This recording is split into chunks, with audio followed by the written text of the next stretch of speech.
काव्या, पार्थ आणि जीवानंदिनीचा संसार मोडूनही आत्याबाईंना शांतताच नाही.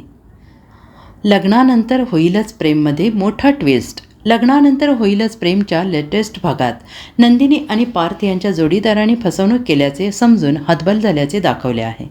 तर दुसरीकडे जीवा, काव्या यांचं प्रेम सिद्ध न करता आल्याने आणि त्यांची बाजू खरी असल्याचे स्पष्ट न करू शकल्याने कोलमडून गेले आहेत. आगामी भागात आणखीन एक ट्विस्ट पाहायला मिळणार आहे.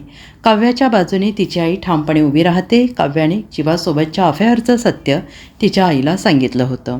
याचा खुलासा या भागात होतो आहे. तर दुसरीकडे काव्या, पार्थ, जीवा आणि नंदिनी हे चौघेही जण जुन्या आठवणींमध्ये भावूक होत आहेत. नेमकं करायचं काय हेच कोणाला काही सुचत नाही. दुसरीकडे असंही दाखवलं आहे की रम्या आणि वसुंधरा सेलिब्रेशन करतायत. देशमुखांच्या दोन्ही मुलांचे संसार मोडल्याचा आनंद त्या साजरा करत आहेत.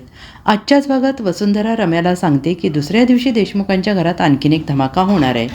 आगामी भागाच्या प्रोमोत नेमकं काय घडणार आहे याची झलक दाखवली गेली आहे. लग्नानंतर होईलच प्रेमच्या लेटेस्ट भागात असंही दाखवलं आहे की देशमुखांच्या घरातील 16 डिसेंबरच्या पार्टीचा व्हिडिओ सोशल मीडियावर व्हायरल झाला होता.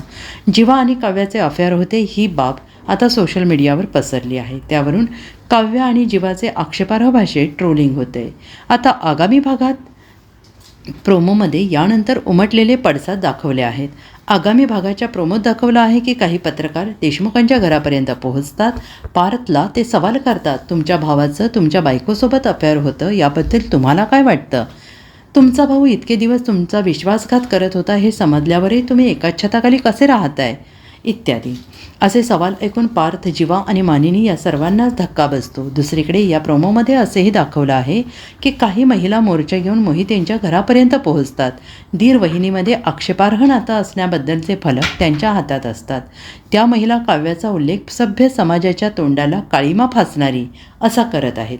आणि एवढंच नव्हे तर तिच्या तोंडाला काळीशाही फासण्यासाठी त्या पुढे येतात. यावेळी नंदिनी स्वतः त्यांना अडवते. आता नंदिनी आणि पार्थ या परिस्थितीला कसे सामोरे जातील हे आगामी भागात स्पष्ट होईल. शिवाय काव्या, जीवा यांच्या जोडीदारांचा विश्वास परत मिळवतील का हेही पुढील भागात स्पष्ट होईल.